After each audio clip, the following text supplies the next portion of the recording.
السلام علیکم، میں ہوں ہدا اور آپ دیکھ رہے ہیں دا ٹرو لورز آف محمد۔ آخری عشرہ شروع ہو چکا ہے اور اس آخری عشرے کے خاص وظائف جو ہیں ان کے ساتھ جو ہے میں حاضر ہوئی ہوں۔ حضرت انس رضی اللہ عنہ کہتے ہیں کہ ایک مرتبہ رمضان المبارک کا مہینہ آیا تو حضور اکرم صلی اللہ علیہ وسلم نے فرمایا کہ تمہارے اوپر ایک مہینہ آیا ہے جس میں ایک رات ہے جو 1000 مہینوں سے افضل ہے۔ جو شخص اس رات سے محروم رہ گیا گویا ساری ہی خیر سے محروم رہ گیا۔ اس کی بھلائی سے محروم نہیں رہتا مگر وہ شخص جو حقیقتاً محروم ہی ہو۔ آخری عشرے میں آگ سے بچاؤ کے لیے جو چیز آپ نے روزانہ پڑھنی ہے، جو دعا آپ روزانہ مانگیں گے وہ ہے اللہم اجرنی من النار، اور یہ آپ 100 مرتبہ صبح پڑھیں گے اور 100 مرتبہ شام کو پڑھیں گے۔ اس کے ساتھ ہی آج آپ کی 23ویں کی رات ہے، تو آج کے جو افضل وظائف ہیں وہ میں آپ کو بتا دیتی ہوں۔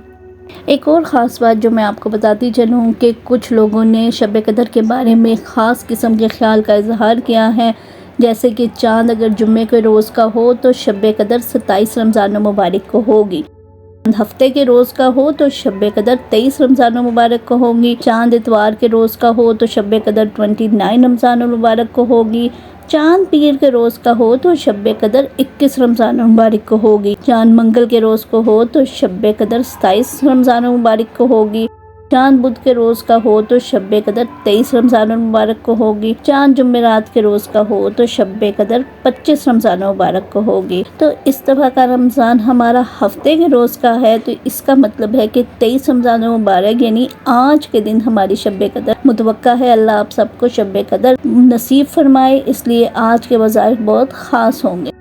حضرت عائشہ رضی اللہ عنہا فرماتی ہیں کہ حضور اکرم صلی اللہ علیہ وسلم سے پوچھا کہ یا رسول اللہ صلی اللہ علیہ وسلم، اگر مجھے شب قدر کا پتہ چل جائے کیا دعا مانگو؟ تو حضور اکرم صلی اللہ علیہ وسلم نے یہ دعا بتائی، اللہم انک عفو تحب العفو فاعف عنی۔ یہ اوپر میں نے لکھ دی ہے، اس کا مطلب ہے کہ اے اللہ، بے شک تو معاف کرنے والا ہے اور پسند کرتا ہے معاف کرنے کو، پس معاف فرما دے مجھے بھی۔ اس کے ساتھ ہی حضرت عبادہ رضی اللہ عنہ نے نبی اکرم صلی اللہ علیہ وسلم سے شب قدر کے بارے میں دریافت کیا، یعنی کہ انہوں نے معلوم کیا کہ شب قدر کی کیا نشانیاں۔ آپ صلی اللہ علیہ وسلم نے فرمایا 21، 23، 25، 27، 29 یا رمضان کی آخری رات میں جو شخص ایمان کے ساتھ ثواب کی نیت سے اس رات میں عبادت کرے، اس کے پچھلے سب گناہ معاف ہو جائیں گے۔ شب قدر کی خاص علامتیں ہیں یہ کہ وہ رات کھلی اور چمکدار ہوتی ہے، صاف شفاف، نہ زیادہ گرم نہ زیادہ ٹھنڈی، یعنی موسم جو ہے معتدل رہتا ہے۔ اس میں انوار کی کثرت کی وجہ سے چاند کھلا ہوا ہے۔ اس رات میں صبح تک آسمان کے ستارے شیاطین کو نہیں مارتے۔ نیز اس کے علامتوں میں سے یہ بھی ہے کہ اس کے بعد کی صبح کو آفتاب بغیر شعاع کے طلوع ہوتا ہے، ایسا بالکل ہموار ٹکیا کی طرح ہوتا ہے جیسا 14ویں رات کا چاند ہو۔ اللہ نے اس دن کے آفتاب کے طلوع کے وقت شیطان کو اس کے ساتھ نکلنے سے روک دیا ہے، جبکہ باقی دنوں میں طلوع آفتاب کے وقت شیطان کا اس جگہ سے ہی ظہور ہوتا ہے۔ اب چلتے ہیں جی اپنی دوسری شب قدر یعنی 23ویں شب کی عبادت، اور یہ متوقع انشاءاللہ آج 4 رکعت نفل 2 سلام سے پڑھیں اور ہر رکعت میں سورۃ فاتحہ 1 بار، سورۃ اخلاص 3 بار پڑھیں اور بعد السلام 80 ٹائمز جو ہے وہ درود شریف پڑھیں۔ 8 رکعت نماز 4 سلام کے ساتھ پڑھنی ہے اور ہر رکعت میں سورۃ فاتحہ کے بعد سورۃ قدر 1 مرتبہ اور سورۃ اخلاص 1 مرتبہ پڑھیں اور بعد سلام 70 مرتبہ تیسرا کلمہ پڑھیں اور اپنے گناہوں کی معافی مانگیں۔ دوسرا خاص وظیفہ کہ اس رات میں 1 مرتبہ سورۃ رحمان کا پڑھنا بھی بہت افضل ہے اور 1 مرتبہ سورۃ یاسین کا پڑھنا بھی بہت افضل ہے۔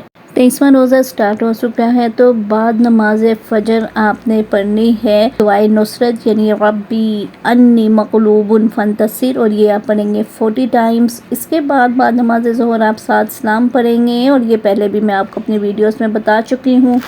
بعد نماز عصر آپ 5واں کلمہ پڑھ لیں اور اس کو آپ پڑھیں 10 ٹائمز۔ بعد نماز مغرب آپ وہ دعا پڑھیں جو حضرت آدم علیہ السلام نے مانگی اور ان کی معافی ہو گئی۔ یہ انسان کی اولین دعائے مغفرت ہے اور یہ میں نے آپ کے لیے اوپر لکھ دی ہے۔ اور پھر بعد نماز عشاء آپ نے سورۃ 3 پڑھنی ہے اور یہ آپ نے پڑھنی ہے 21 ٹائم۔ اس طریقے سے ہمارا 23واں روزہ مکمل ہو گیا۔ انشاءاللہ ہم سب کو شب قدر کی ساتھ نصیب ہوں اور اس میں ہم اللہ تعالیٰ سے معافی مانگنا نہ بھولیں۔ اگلی ویڈیو کے ساتھ پھر ملوں گی، میرے چینل کو ضرور سبسکرائب کر دیں اور ویڈیو کو لائک کر دیں۔ اللہ حافظ۔